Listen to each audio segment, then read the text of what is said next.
আসসালামু আলাইকুম প্রিয় দর্শক, আশা করছি ভালো আছে। রানার পক্ষ থেকে সকলকে শুভেচ্ছা। দর্শক, আপনারা ইতিমধ্যে জেনেছেন বাংলাদেশে জাতিসংঘের মানবাধিকার বিষয়ক কার্যালয় হতে যাচ্ছে এবং এই মানবাধিকার মিশন চালু হচ্ছে ঢাকায়। সেই বিষয়ে বাংলাদেশ সরকার পক্ষ থেকে জানানো হয়েছে এবং জাতিসংঘের পক্ষ থেকেও জানানো হয়েছে। ঢাকায় জাতিসংঘের মানবাধিকার বিষয়ক হাই কমিশনের মিশন চালু হতে যাচ্ছে 3 বছর মেয়াদে। মিশন চালুর জন্য সমঝোতা স্মারক সই করেছে দুই পক্ষ। 28 ধারা সম্বলিত সমঝোতা স্মারকটি সই করেছেন বাংলাদেশের পক্ষে পররাষ্ট্র সচিব আসাদ আলম সিয়াম এবং জাতিসংঘের পক্ষে মানবাধিকার বিষয়ক হাইকমিশনার ফলকার তুর্ক। দর্শক, জাতিসংঘের মানবাধিকার বিষয়ক এই যে সংগঠনটি বা সংস্থাটি রয়েছে, এই বিষয়ে আমরা একটু বিস্তারিত আলোচনা করব এবং এই যে চুক্তিটি হলো, এটি 90 দিনের মধ্যে কার্যকর করা হবে। 3 বছরের জন্য বাংলাদেশ সরকার 1 বছরে করতে চেয়েছিল, কিন্তু নানান চাপে 3 বছরের জন্য সমঝোতা স্মারকটি সই হয়েছে। তার আগে আমরা একটু দেখি যে আসলে বিশ্বের কোন কোন দেশে জাতিসংঘের এই মানবাধিকার বিষয়ক অফিস রয়েছে। বাংলাদেশ বাদে আরো 16টি দেশে এই অফিস রয়েছে। দেশগুলো হচ্ছে Cambodia, Chad, Colombia, Guatemala, Guinea, Honduras, Liberia, Mauritania, Mexico, Niger, ফিলিস্তিন, সিরিয়া, সুদান, তিউনিসিয়া ও ইয়েমেন। দর্শক, জাতিসংঘের এই যে মানবাধিকার কমিশন যেই দেশগুলোতে কাজ করছে, আপনারা একটা ধারণা পেয়েছেন যে এই দেশগুলো সবগুলোই কিন্তু যুদ্ধবিধ্বস্ত দেশ। বাংলাদেশ সরকারের কেন এরকম একটি চুক্তি করার প্রয়োজন হলো?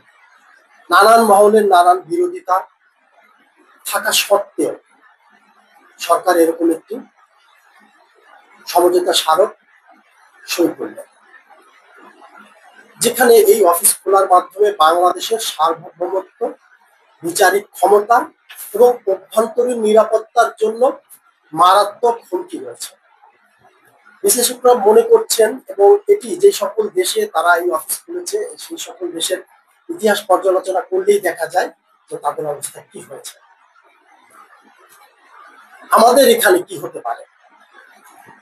বিশ্বের যেই দেশগুলো একেবারে সংকটাপন্ন রয়েছে, মানে একেবারে যাদের নিরাপত্তা সর্বনিম্ন তলানিতে, আমরা সেই তালিকাভুক্ত। এতে করে কি হতে পারে? বিদেশি বিনিয়োগ কমবে, কূটনৈতিক সম্পর্ক খারাপ হবে, অভ্যন্তরীণ নীতি নির্ধারণ এগুলোর উপরে বিদেশি হস্তক্ষেপ বাড়বে এবং বিরূপ প্রভাব সৃষ্টি হবে। জাতিসংঘের এই মানবাধিকার কার্যালয়ের আসলে কাজ কি? জাতিসংঘের এই মানবাধিকার কার্যালয়ের কাজ হচ্ছে তারা পর্যবেক্ষণ করে বিভিন্ন বিষয়ে, মানবাধিকার সম্পর্কে তারা পর্যবেক্ষণ করে, এরপরে প্রতিবেদন তৈরি করে। সেই প্রতিবেদনের অনুযায়ী তারা একটি সুপারিশ পেশ করে। মূল যে বিষয়টি হচ্ছে, এ পর্যন্ত মনে হচ্ছে তাহলে সমস্যা এই যে সংগঠনটি বা সংস্থাটি, জাতিসংঘের যে মানবাধিকার বিষয়ক কার্যালয়, এর মূল বাজেটই আসে আমেরিকা এবং ইউএই থেকে, অর্থাৎ ইউরোপিয়ান ইউনিয়ন থেকে। তার মানে হচ্ছে এই প্রতিবেদনে মূলত পশ্চিমাদের রাজনৈতিক যে এজেন্ডা গুলো রয়েছে সেটিরই প্রতিফলন ঘটে। এই অফিসটি নামে শুধুমাত্র জাতিসংঘের মানবাধিকার বিষয়ক কার্যালয়, আদতে এটি বলতে পারেন পশ্চিমাদের একটি আঞ্চলিক অফিস। এই অফিস থেকে তারা তাদের ভূ রাজনৈতিক নিয়ন্ত্রণ করে থাকে। এই অফিস দিয়ে তারা পর্যবেক্ষণের নামে পর্যবেক্ষণ করায়, তারপরে সেই পর্যবেক্ষণের পরিপ্রেক্ষিতে রিপোর্ট তৈরি করে, সেই রিপোর্টে সুপারিশ দেওয়া হয় এবং সেই সুপারিশকে কেন্দ্র করে তারা কি করে? দেশের অভ্যন্তরীণ বিভিন্ন বিষয়ে হস্তক্ষেপ করে। অতীতে বিভিন্ন দেশে এই ধরনের ঘটনা দেখা গেছে কি, অতীতে যে ঘটনা দেখা গিয়েছে, এই সুপারিশের উপরে ভিত্তি করে বিভিন্ন দেশে বা কোনো কোনো দেশের উপরে, যেমন আফগানিস্তান, সিরিয়া, ইরাক, তাদের উপরে যুদ্ধ পর্যন্ত চাপিয়ে দেওয়া হয়েছে এবং বিভিন্ন ধরনের স্যাংশন বা নিষেধাজ্ঞা দেওয়া হয়ে থাকে।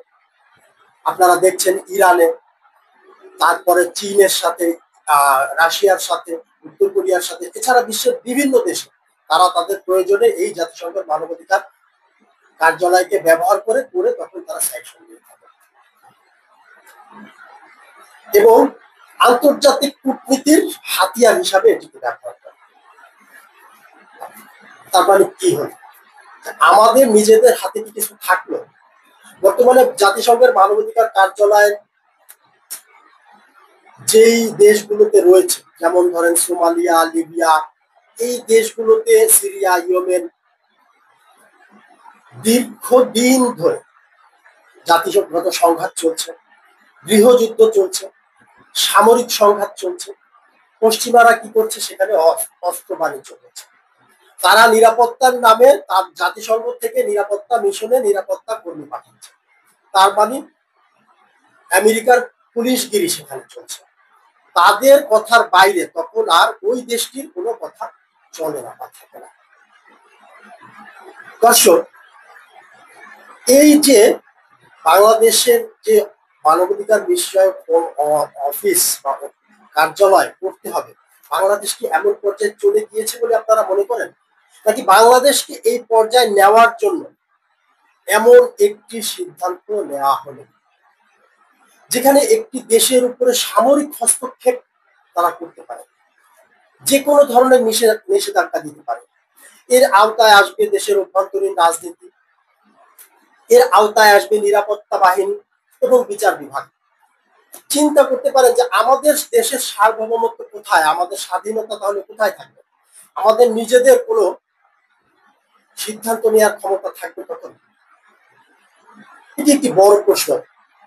সরকার আদতে কি উদ্দেশ্যে, কার স্বার্থে, কোন গোষ্ঠীর স্বার্থে এই ধরনের সিদ্ধান্ত নিতে যাচ্ছে বলে আপনারা মনে করেন? বাংলাদেশের সার্বভৌমত্ব, বাংলাদেশের স্বাধীনতাকে বিকিয়ে দিয়ে পশ্চিমাদের দাসত্ব করাই কি এই সরকারের মূল উদ্দেশ্য? সম্ভবত সেটাই। এবং এখন তো আন্তর্জাতিক মিডিয়াগুলো এটি স্বীকার করা শুরু করেছে। আপনারা জানেন ইতিমধ্যে কলম্বিয়া ইউনিভার্সিটির একজন শিক্ষক, প্রফেসর, একজন শিক্ষক, উনি একটি প্রতিবেদন করেছেন, উনি একটি কলাম লিখেছিলেন যেখানে যে স্পষ্টভাবে উনি তুলে ধরেছেন যে ইউএসএইড এর ফান্ডিং এ পশ্চিমাদের প্লট নির্মাণের ভিত্তিতে এই যে তথাকথিত গণ অভ্যুত্থান এটি হয়েছিল, আমেরিকা তাদের স্বার্থে এটি করিয়েছিল, হাসিনা সরকারের পতন ঘটিয়েছিল। কারণ তারা এখানে তাদের নানান এজেন্ডা বাস্তবায়ন করতে চায়। ইস্যু হচ্ছে এই অঞ্চলে আমেরিকা চীনের উপরে, ইন্ডিয়ার উপরে যে খবরদারি করতে চায়, তার জন্য এই অঞ্চলে তার একটি সামরিক ঘাঁটি দরকার এবং সেই সামরিক ঘাঁটি দেওয়ার জন্য এই পুতুল সরকার, ইউনূস সরকারকে আনা হয়েছে এবং এই পুতুল সরকার পশ্চিমাদের তাবেদার, তারা যা বলছে সেটি বাস্তবায়ন করছে এবং এগুলো সম্পূর্ণ গোপনে করছে। এই গোপনে চুক্তিগুলো করছে যখন দেশের বিভিন্ন অঞ্চলে বিভিন্ন ধরনের ঘটনা ঘটছে। গোপালগঞ্জের ঘটনাকে কেন্দ্র করে দেশ উত্তপ্ত, মাইলস্টোন স্কুলের ঘটনা করে দেশ উত্তপ্ত, ঠিক সেই সময় গোপনে তারা এই ধরনের একটার পর একটা চুক্তি করেছে। প্রশ্ন জাগে, তাহলে কি এই ঘটনাগুলো কি আসলেই নিছক দুর্ঘটনা, নাকি এগুলো প্ল্যানিং করে ম্যাটিকুলাস ডিজাইনে করা হয়েছে? এতগুলো শিশুর প্রাণ, এগুলোর পেছনেও কি কোনো ষড়যন্ত্র তত্ত্ব বা ট্রান্সপারেন্সি থিওরি রয়েছে? এটি একটি বড় প্রশ্ন আছে। দর্শক, ভাবুন, প্রত্যেকে আসলে আমাদের এখন ভাবার সময় এসেছে। এই দেশটির মানচিত্র বদলে যাবে, এই দেশটির মানুষের মত প্রকাশ, তার ইচ্ছা, তার স্বাধীনতা, এগুলো থাকবে না। আমাদের ব্যবসায় মনে করুন যে আমি কোন দেশের সাথে ব্যবসা করব, আমি আমার পণ্য কোথায় রপ্তানি করব, কোথা থেকে আনবো, এগুলো নির্ধারণ করে দিবে তখন তারা, এই ধরনের সকল সিদ্ধান্ত দিবে তারা।